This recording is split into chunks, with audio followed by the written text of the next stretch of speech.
बिस्मिल्लाहिर्रहमानिर्रहीम। अस्सलाम वालेकुम। उम्मीद है आप सब खैरियत से होंगे। बहुत इंपॉर्टेंट वीडियो है जिनका सब्जेक्ट है PSY 312 कम्युनिटी वर्क का। इसकी डिटेल वीडियो जो है ना अभी मैं बनाने जा रहा हूँ। इसको आप कंप्लीट देखिएगा स्टेप बाय स्टेप। इंशाल्लाह आपकी जितनी भी क्वायरीज़ हैं, जितने भी आपके क्वेश्चंस हैं और इस प्रोजेक्ट को किस तरह से आपने लेके चलना है, सारी की सारी इन्फॉर्मेशन मैं इसी एक वीडियो के अंदर आपको बता दूंगा। आपने इन चीज़ों के ऊपर अमल करना है। इंशाल्लाह आपके जितने भी आगे प्रोजेक्ट्स की जो भी असाइनमेंट्स एक्टिविटीज़ आएंगी वो सारी आप इजीली कर लेंगे। तो सबसे पहले तो आप देखते हैं कि यहाँ पे जो एक अनाउंसमेंट आई हुई है जिसके अंदर उन्होंने आप से असाइनमेंट नंबर 1 के अगेंस्ट कहा है कि आप प्रपोज़ल बनाएं। और इस प्रपोज़ल का जो आइडिया है वो आपको लेसन नंबर 5 में फॉर्मेट में मिल जाएगा। वो भी अभी हम नेक्स्ट देखेंगे। और इसकी जो ड्यू डेट है वो 18 नवंबर है। और इसी के अंदर अंदर जो है ना आपने इसको सबमिट करवानी है। इसमें आपने देखना है कि लेसन 4 और 5 जो है ना LMS से आपने लाजमी विज़िट कर लेने हैं। उसमें जो भी टर्म्स एंड कंडीशंस हैं, बाकी चीज़ें वहाँ पे ज़रूरी बताई गई हैं। तो यहाँ से उन्होंने बताया कि आपने जो है ना पैराग्रिज्म जो है ना वो फ्री होना चाहिए। किसी किस्म के आपने इसको कॉपी पेस्ट नहीं करना, ठीक है।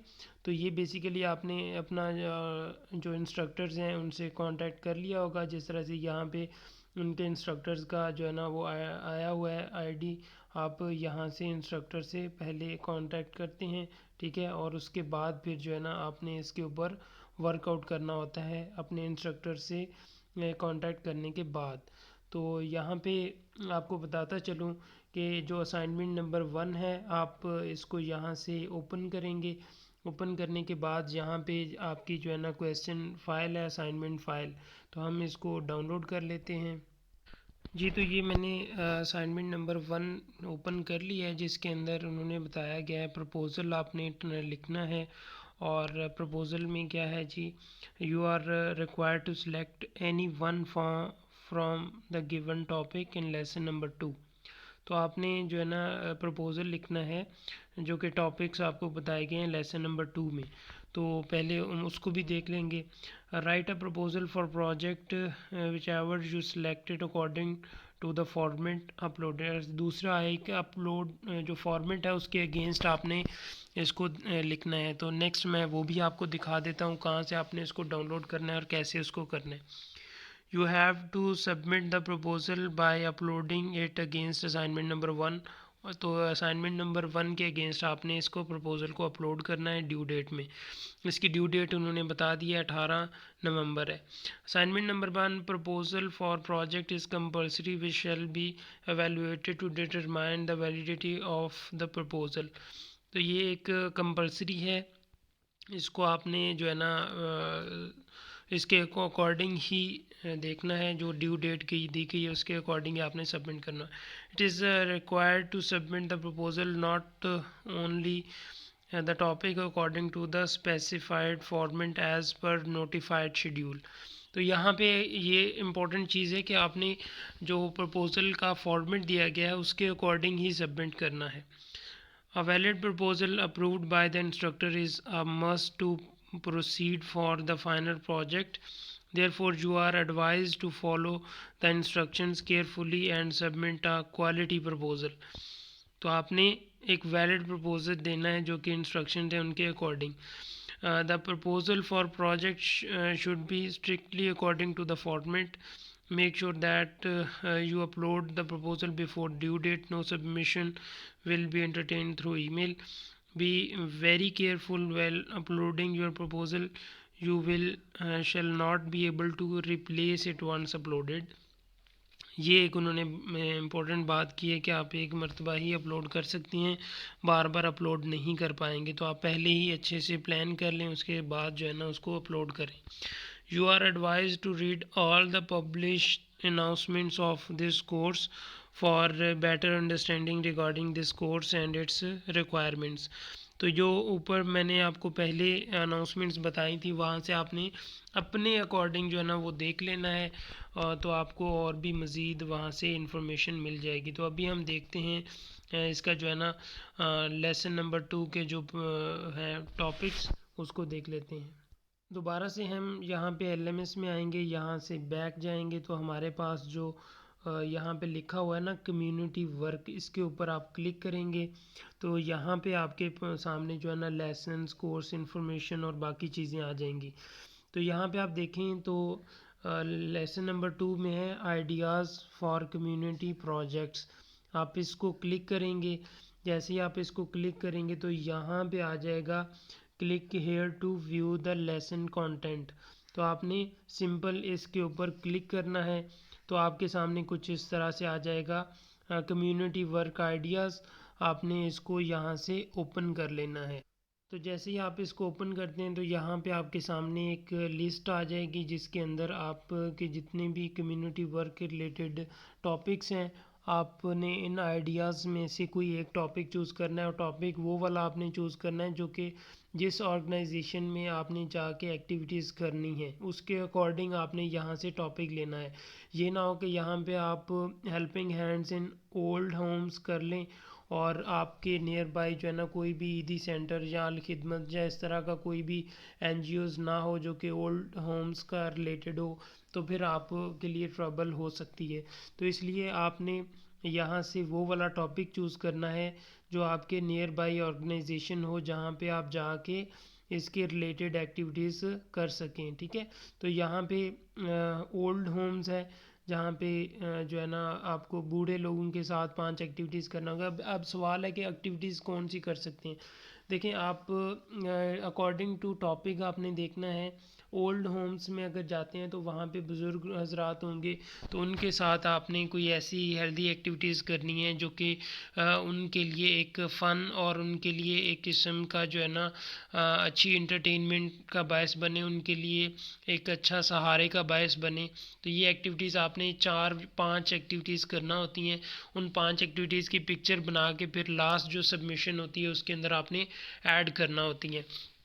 तो यहाँ पे दूसरे नंबर पे है volunteering in NGOs based special education institutes. वहाँ पे स्पेशल बच्चों के साथ आपको जो है ना वो एक्टिविटीज़ करना होगी। इसी तरह हेल्पिंग हैंड्स इन ऑर्फनेजेस और चाइल्ड प्रोटेक्शन ऑर्गेनाइजेशन है। तो आपने अपने नियर बाई देखना है कि कौन सी ऐसी ऑर्गेनाइजेशन है, उसके अकॉर्डिंग आपने करना है। Volunteer work at NGO based drug rehabilitation centre है। इसके अलावा वर्क फॉर वुमेन राइट्स है। हेल्पिंग हैंड्स इन हॉस्पिटल्स हैं। Psycho education of transgender at an organisation which works for transgenders. Awareness regarding mental health stigma in community. Dissemination of awareness about psychological disorders in community organizations. Dissemination of awareness about non-communicable disease NCD such as obesity, diabetes, cancer. तो इसके related भी आप जो है ना एक awareness की campaign कर सकते हैं। तो आपने ये बेसिकली एक कम्युनिटी वर्क करना होता है तो उसके अकॉर्डिंग आपने अपनी जो भी एक्टिविटीज़ हैं उसको प्लान करना होता है। तो यहाँ से आपने अपना टॉपिक चूज़ करना है according to your interest, according to your opportunities आपके नियर बाई कौन सी ऐसी ऑर्गेनाइजेशन है जो कि आपको अलाउ कर रहे हैं कि आप ये एक्टिविटीज़ कर सकते हैं। अब हम देखते हैं कि फ़र्दर जो है ना अपने जो प्रपोज़ल लिखना है उसका फॉर्मेट कहाँ से आपको मिलना है और उसको हम थोड़ा सा ओवरव्यू कर लेते हैं। यहाँ दोबारा हम यहाँ पे एलएमएस में आ जाएंगे। यहाँ से आप बैक चले जाएंगे अपने होम और यहाँ से फिर आपने दोबारा से कम्युनिटी वर्क के ऊपर क्लिक करना है और यहाँ पे आपके जो डाउनलोड फाइल्स हैं ना यहाँ पे ऑप्शन है, इसके ऊपर आप क्लिक करेंगे। तो जैसे इसके ऊपर क्लिक करते हैं तो यहाँ पे आ जाएगा प्रपोज़ल फॉर्मेट। ठीक है, प्रपोज़ल फॉर्मेट, इसको आपने यहाँ से डाउनलोड कर लेना है। ये डाउनलोड का ऑप्शन है जो कि तीर का निशान आपको नज़र आ रहा है राइट बॉटम साइड पे। तो यहाँ से हम इसको डाउनलोड करके ओपन कर लेते हैं। जी, तो मैंने प्रपोज़ल वाली फ़ाइल ओपन कर ली है। ये प्रपोज़ल है, इसका फॉर्मेट है, इसके अकॉर्डिंग ही आपने जो है ना इसकी सबमिशन करनी है। सबसे पहले आपने टॉप के ऊपर कम्युनिटी वर्क लिखना है, प्रोजेक्ट प्रपोज़ल, और इसका जो कोड है वो आपने लिखना है PSY 312, और टाइटल लिखना है आपने प्रोजेक्ट का हेल्पिंग हैंड्स इन हॉस्पिटल है या दिस एंड दैट, जो भी आप टॉपिक चूज़ करेंगे।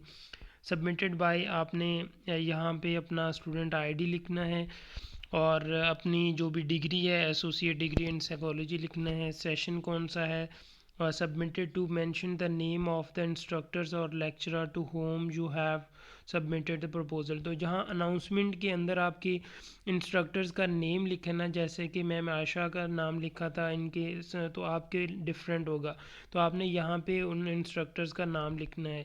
यहाँ पे डेट ऑफ सबमिशन लिखनी है, यूनिवर्सिटी का नेम लिखना है, यूनिवर्सिटी का लोगो आपने डाउनलोड करने लेना है गूगल से, तो वही आपने यहाँ पे लगा देना। तो ये आपका पहला जो पेज है उसके ऊपर आपने इस तरह से इंफॉर्मेशन ऐड करना है। फिर आगे आपने टेबल ऑफ कंटेंट जनरेट करना है। इसके अंदर आपने मेन हेडिंग, सब हेडिंग्स हुई हैं वो ऐड करेंगे, और इसके अलावा फिर नीचे आपने अपना जो भी प्रपोज़ल है उसको स्टार्ट करना है। तो यहाँ पे कुछ जनरल इंफॉर्मेशंस दी गई हैं। We have design this format according to an orphanage project example for your understanding only. You have to choose different topics and information under each heading will be according to your topic. Write information in paragraphs form under relevant headings. Do not copy from examples. You just have to follow the main headings and subheadings while filling them with your own information while using the general instructions. तो इसको आपने follow करना है just as an example, but आपने इसमें से copy paste नहीं करना। अगर आप इसको कॉपी पेस्ट करेंगे तो फिर आपका जो है ना ये पैराग्राफ में आ जाएगा, और इसके आपको 0 नंबर मिलेंगे, और आपको ये फेल भी कर सकते हैं। इसके बाद आपने प्रोजेक्ट डिस्क्रिप्शन लिखनी है। Introduce your project in this paragraph, answer the following questions. What is the topic of your project, which organization or cause do you wish to work with, what are the list of activities which you will be doing in your project. For example, you might conduct interviews with adult or do some art activities with children. Try to do at least 5 different activities in each project. Also include general details about your project routine, how will you carry out the project. तो इसमें आपने पूरी description देनी है, जिसके अंदर आप उसका ऑर्गेनाइजेशन का बताएंगे, 5 एक्टिविटीज़ की लिस्ट बताएंगे, उसकी जो है ना जो भी एक्टिविटीज़ आप करेंगे उन सबको आपने यहाँ पे प्रोजेक्ट डिस्क्रिप्शन के अंदर लिखना है। इसके बाद आप करेंगे जी 5 activities will be different from each topic. तो यहाँ पे 5 एक्टिविटीज़ आप करेंगे, जो भी एक्टिविटीज़ आपका टॉपिक होगा उसके अगेंस्ट। जनरल रूटीन क्या होगी, इसके अंदर आपने उसकी रूटीन लिखनी है, जो भी रूटीन आप रखेंगे, जिस तरह से आपने इन एक्टिविटीज़ को प्लान करना है। टॉपिक ऑफ प्रोजेक्ट आ जाएगा, नेम ऑफ द ऑर्गेनाइजेशन और काज आ जाएगी, जो भी ऑर्गेनाइजेशन उसका नेम, और लिस्ट ऑफ एक्टिविटीज़ आ जाएंगी। लिस्ट की जो भी एक्टिविटीज़ आपने करनी है ना, उनकी आपने यहाँ पे दोबारा से लिस्ट बना देनी है। इसके बाद प्रोजेक्ट एग्जीक्यूशन आ जाएगी, किस तरह से आपने प्रोजेक्ट को लेके चलना है, ये सारी चीज़ें आपने यहाँ पे टाइम मैनेजमेंट और बाकी चीज़ों को लिखना है। फिर यहाँ पे रैशनल स्टडी आ जाएगी, आपने इसके अंदर से अपनी जो भी प्रोजेक्ट है उसकी रैशनल स्टडी करनी है। इस पैराग्राफ के अंदर आप इसको लिखेंगे। बेनिफिट्स फॉर कम्युनिटी लिखेंगे, बेनिफिट्स फॉर इंडिविजुअल्स लिखेंगे, जो जिनके साथ आपने जो है ना एक्टिविटीज़ करनी है, उन बच्चों क्या कह रहे हैं। रीजंस लिखेंगे, आपने ये टॉपिक क्यों चूज़ किया और इसकी क्या रीजंस थी। और करंट लेवल आप लिखेंगे, for example I am a student of ADP in second semester, I do feel the passion for working with children but I lack experience, this project will help me to enhance by public dealing skills. तो ये एक आप अपना individual experience लिखेंगे कि क्या आपका यहाँ पे लेवल है और किस तरह से आप इसको लेके चलना चाह रहे हैं। इसके बाद एक्सपेक्टेड आउटकम्स आप लिखेंगे, जिसके अंदर कि आप एक्सपेक्ट कर रही हैं कि इस प्रोजेक्ट को जो आपने करना है, इसके बाद क्या क्या जो है ना इसके आउटकम्स हो सकते हैं बच्चों की डेवलपमेंट के बारे में, बच्चों की ग्रोथ के लिए उनकी जो इंटरनल सेटिस्फेक्शन किस तरह की होगी, आपकी वजह से बच्चों की क्या एक्सप्रेशंस हो सकते हैं, तो वो सारे आउटकम्स आप यहाँ पे लिखेंगे। तो ये जो है ना प्रोजेक्ट प्रपोज़ल है जो कि आपने 18 नवंबर से पहले पहले सबमिट करना है। इसके अंदर आपके इंस्ट्रक्टर्स आपको ये भी कह सकते हैं इसको चेंज करें, या कुछ ना कुछ एक्टिविटीज़ के बारे में वो आपको गाइड कर सकते हैं। आपने फॉलो करते रहना है उनके इंस्ट्रक्शंस को। इसमें आपने परेशान होने की ज़रूरत नहीं है कि अगर इंस्ट्रक्टर्स बीच में कुछ चेंजेस का कहते हैं तो वो मुश्किल हो जाएगा। तो ये तो साथ साथ चलता रहेगा। फ़र्स्ट टाइम कोई प्रोजेक्ट है जो आपका अप्रूव हो जाएगा, बाकी जो है ना उसके अंदर थोड़ी बहुत चेंजेस तो आपको करना होंगी। तो अगर आपको पेड सर्विसेज चाहिए तो भी प्रोवाइड करते हैं। आप व्हाट्सएप के थ्रू कांटेक्ट कर सकते हैं। व्हाट्सएप नंबर स्क्रीन के ऊपर आपको शो हो रहा होगा। फर्दर आपको ये वीडियो कैसी लगी, वीडियो को लाइक कीजिएगा, कमेंट बॉक्स में अपनी जो है ना राय ज़रूर दीजिएगा। इंशाल्लाह मैं फ़र्दर जो नेक्स्ट असाइनमेंट्स आपकी आएंगी उसमें भी आपको इस तरह वीडियो के ज़रिए इन्फॉर्म करता रहूँगा। तो आप मेरे चैनल को विज़िट करते ही रहिएगा। इंशाल्लाह चैनल को सब्सक्राइब कर लेंगे, बेल आइकन को नोटिफिकेशन को ऑन कर लेंगे तो आपको फ़ौरन से वीडियोस मिलती रहेंगी। तो अपना बहुत सा ख्याल रखिएगा, अपने प्यारों का बहुत सा ख्याल रखिएगा, मुझे अपनी दुआ में याद रखिएगा। मिलते हैं नेक्स्ट वीडियो में, इजाज़त दीजिए, अल्लाह हाफ़िज़।